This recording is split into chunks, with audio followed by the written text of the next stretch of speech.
नमस्कार. मराठी कथा संमेलन सादर करीत आहे साहित्यरत्न लोकशाहीर अण्णाभाऊ साठे लिखित कादंबरी वैर भाग 8. मागील भागात आपण पाहिले, रामूला नरशानं कैद केलं आणि डोंगरात नेला. रामूला चांगली लाटांनी मारून नरशाला म्हणाला, तुला मी शिक्षा देऊन सोडणार.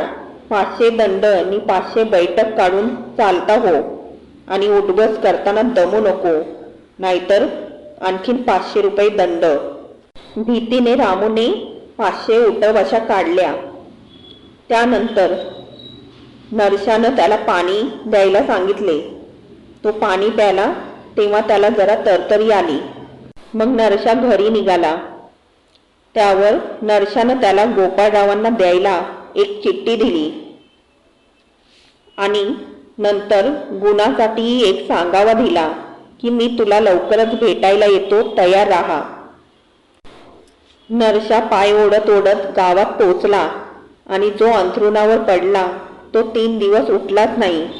3 दिवसानंतर उठतात त्याला गुणाची आठवण झाली.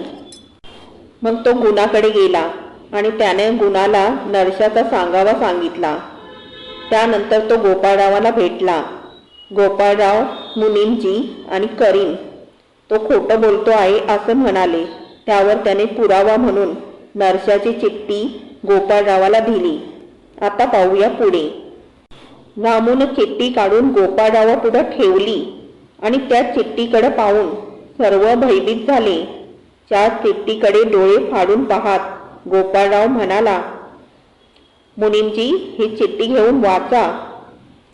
मुनीमानं चिठ्ठी घेतली. थरथरत्या हातानं ती कंदीला पुढे धरून तो वाचू लागला. गोपाळराव, आजपासून 3 दिवसात 2000 रुपये आणून दे, नाहीतर मी स्वतः तुझ्या घरी येऊन तुला गोळी घालून ठार मारीन. नरशा.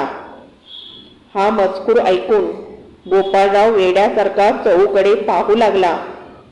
मुनीमजी तर थरथर कापू लागला. नि करीम, या अल्लाह म्हणून उठून मटकन बसला.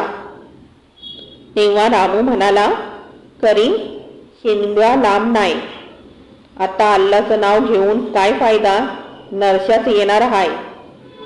मुनीमजी, ही चिठ्ठी कधी दिली? गोपाळरावानं भांबावून विचारलं. शुक्रवारी सरकार, मुनीमजी उत्तरला. आज किती दिवस झाले? गोपाळराव म्हणाला आणि बोटावर दिवस मोजून मुनीमजी म्हणाला, आज सोमवार म्हणजे 4था दिवस. 4था दिवस म्हणजे नरशा येत नाही. गोपाळराव निश्वास टाकून म्हणाला, नाहीतर तो कालच आला असता. छा छा, तो येणार. रामू मध्येच म्हणाला, नरशा नक्कीच येणार. वाड्यात भीतीचं वातावरण ठासून भरलं. सर्वच विचारात बुडाले. आता नरशा आला तर काय होणार, कोणता मार्ग काढावा याचा गोपाळराव विचार करू लागला. मुनीमजी हळूच म्हणाला, रामू, नरशा मला काय म्हणाला का? नरशानं 2000 बैठक तुमच्या नावावर मांडून ठेवली या. रामू उतरला आणि मुनीमजी रडकुंडीला आला. गोपाळराव पडक्या आवाजात म्हणाला, मुनीमजी, तिजोरीत रक्कम किती आहे? 5200. ती सर्व रक्कम नव्या वाड्यात घेऊन चला. पवार महादेव भिडे यांना कळवून तयारी करूया. गोपाळराव बोलला. मुनीमजीने रक्कम थैलीत भरली. गोपाळरावाला मल्ल्याची आठवण झाली. म्हणाला, अरे ह्यो रामू, तो मल्ल्या आहे का तिथं? काय म्हणाला तुला? होय, हाय की. रामू म्हणाला, मला मारताना हसत होता. आता त्या नरशाचा मुनीम झालाय. मग घात झाला. गोपाळराव घाई करीत म्हणाला, मुनीमजी, ही सर्व रक्कम पळवा, तुमच्या घरी ठेवून परत या. मुनीमजी परसदारानं पळाला आणि वाऱ्यासारखा जाऊन परत आला. मग गोपाळराव शांत झाला. त्यानं बाहेर पाहिलं. करीम अंगणात जाऊन पळत आला. म्हणाला, कुणीतरी येतंय. तो 2 हत्यारबंद माणसं येऊन नरशा वाड्यात शिरला. त्याला पाहून मुनिमजी थरथर कापत नकळत उठबस करू लागला. आल्या आल्या नरशानं गोपाळरावाची बंदूक ओढली आणि आपली रोखली. म्हणाला, कुणी जास्त हलू नका, नाहीतर टिपोऱ्यात पाडीन. बरं बरं म्हणून करीम कोपऱ्यात गुडघं पोटाची धरून बसला. गोपाळराव चित्रासारखा उभा राहून पाहू लागला. काय बोलावे काय करावे यापैकी त्याला काही सुचत नव्हते. नरशा ओरडला, देशमुखा, माझी चिठ्ठी मिळाली का? मिळाली मिळाली, गोपाळराव म्हणाला. नरशाला पाहताच त्याला त्या दिवशी पडलेल्या स्वप्नाची आठवण झाली. स्वप्नात गोळी घालणारा तो इसमई या नरशासारखाच होता. त्या दोघातील ते भयंकर साम्य पाहून गोपाळरावाची गाळणच उडाली. नरशा 2 पावलं चढाई करून म्हणाला, माझ्या चिठ्ठीचा जबाब. आपली रक्कम घेऊन जा. गोपाळराव स्वतःला सावरून म्हणाला, मला चिठ्ठी उशिरानं मिळाली, बैस. नरशा शांत झाला. तसा गोपाळरावाला त्याचा अंदाज लागला. म्हणाला, नरसू, तू मर्द आहेस, आता शांत हो, बैस. मी आपली रक्कम घेऊन जा. हे जे माझं आहे हे सर्व तुझंच आहे असं समज. संकोच नको. माझं नशीब मोठं आहे, म्हणूनच तुझ्यासारखा वाघाचे पाय या घराला लागले. आता बैसनी जेवून जा. मी तुला दगा करणार नाही. मी महादेवाची शपथ घेऊन सांगतो, तुला दगा होणार नाही. तशी माझी औलाद नाही. हे ऐकून नरशा एकदम शांत होऊन एका कोचावर बसला. म्हणाला, मला भारूच सांगू नग, रक्कम काढ. रक्कम घेऊन जा, गोपाळराव म्हणाला. मात्र तुला असा जवळून पाहून मला फार आनंद झाला आहे. माझ्याकडं अपार दौलत आहे, पण तुझ्या छातीत जे काळीज आहे ते माझ्याकडं नाही. तू सागरासारखा प्रबळ नि सह्याद्रीसारखा अचल आहेस. मी दुबळा आहे. हा वाडा किल्ल्याप्रमाणे आहे, पण माझ्या वैऱ्यांनी तो पोखरला आहे. मला कोणाची मदत नाही. मग मी काय करू? नरशा गुरखला. काही करू नको, गोपाळराव शांतपणे म्हणाला. आपली रक्कम घेऊन जा. ठीक आहे. नरशा हुंकारला आणि गोपाळराव वळून म्हणाला, करीम, मुनिमजी, रामू, तुम्ही आता जा.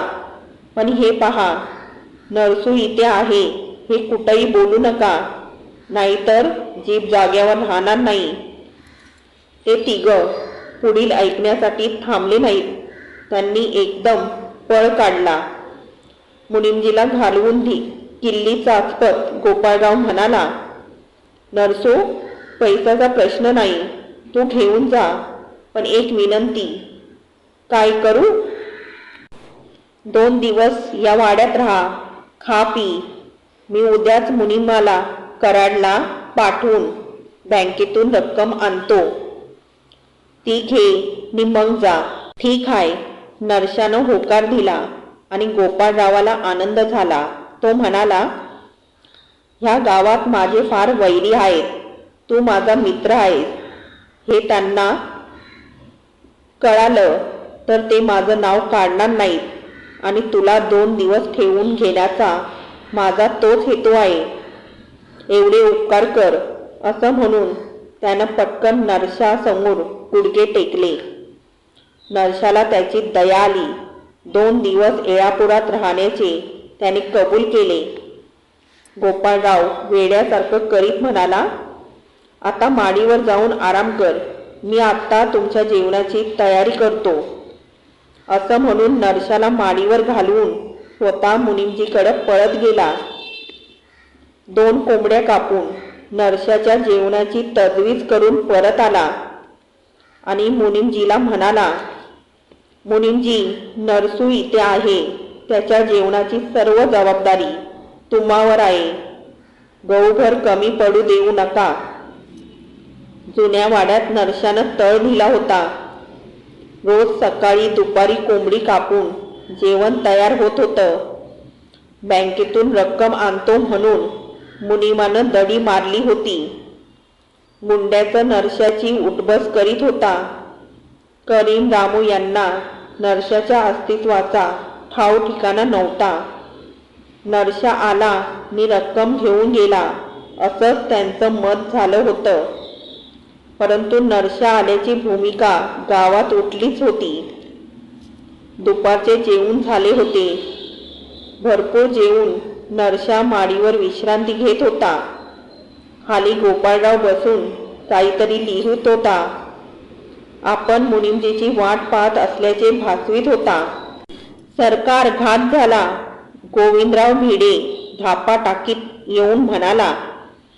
तो नरशा येळापुरात आल्याची बातमी आहे. अगदी खास बातमी आहे. शक्यच नाही. गोपाळराव खेकसला. भिडे म्हणाला, सरकार माझं खोटं ठरणार नाही. मी म्हणतो नरशा वेळापुरात नाही. भिडे तुम्ही गप्प बसा. गोपाळरावानं माडीवरचा कानोसा घेऊन भिडेला दम भरला. पण भिडेनं ऐकलं नाही. त्यानं खसकन खिशातून पंचांग बाहेर काढलं नि नरशा कुठं आहे हे तो पाहू लागला. पानं चाळीत स्वतःशी बोलू लागला. अरे चोरा, हरामखोरा, नरशा कुठं दडी मारली आहेस रे वेड्या? आणि भिडेची ती गडबड ऐकून गोपाळराव घाबरा झाला नि नरशा माडीवरून हळूच खाली आला. त्यानं एकच पण जोरदार लाथ भिडेच्या पाठीत हाणली. तसा भिडे दूर फेकला गेला. दुसरी लाथ बसणार होती, पण गोपाळरावानं मध्ये पडून भिडेला वाचवला. क्षणात भिडेनं नरशाच्या पायावर लोटांगण घातलं. कान धरले. हुडहुडी भरून हात जोडून म्हणाला, क्षमा करा, चुकलं माझं. नरशा शांत झाला. भिडे पळाला. सूर्य मावळतीकडे फिरला आणि मुनिमजी हजर झाला. पण 1000 रुपये गोपाळरावांपुढे ठेवून म्हणाला, बँकेत गडबड आहे. मला फक्त 1000 रुपये मिळाले. ते घेऊन गोपाळराव म्हणाला, नरसू तूर्त हे 1000 रुपये घेऊन जा आणि केव्हाही येऊन जा. आता हे घर तुझं आहे. 1000 रुपये आणि गोपाळरावाने केलेला तो आदर सत्कार यानं नरशा पूर्ण भारावला होता. तो 1000 रुपये घेऊन निघणार तोच रामू आला. ही नरशाला पाहून दचकला. गोपाळराव ओरडला, राम्या का आलास? पळ. तसा रामू परत पळत गेला. नंतर आपण 8 दिवसात परत येऊ असं सांगून नरशानं निरोप घेतला आणि आपण एका ठाण्या वाघाला डावं लावलं असं गोपाळरावाला वाटू लागलं.